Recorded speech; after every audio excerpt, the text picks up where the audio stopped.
Kasi meron din nauna, tila yata sinabi naman daw ng Senador Erwin Tulfo bago nangyari yung Sen, ang kanilang punto na para bagang ibinibintang daw sa kanila na may timbre kaya nakaalis daw yung mga minority ngayon bago daw po naganap yun na parang pinagbibintangan na alam nila yung mangyayaring pagpasok sa loob ng Senado. Ako naman, hindi ko naman hindi ko naman pinag-iisipan sila na gano'n. Kasi nga, kung alas 7 na, maaari naman silang umuwi. Totoo naman. Na minority sila. Kung may pag-uusapan kami na sa majority, caucus lang naman yun eh.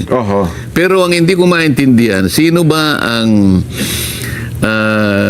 nagsabi sa mga staff namin na umuwi na? Kasi sa akin lang manggagaling yun eh. Opo.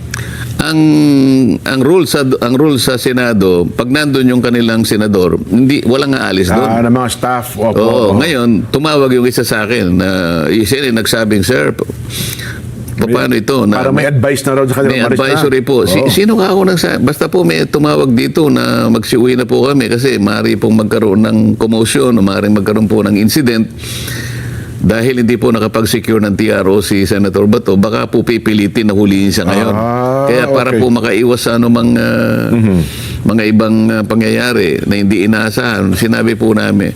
And nade-detect ko na medyo ninenervous na rin yung mga staff ko eh. So sabi ko, sige, umuwi na kayo. Ayun. Sino yung nagsabi nun? Wala naman sinabi yung usaan na magsiuwi na sila.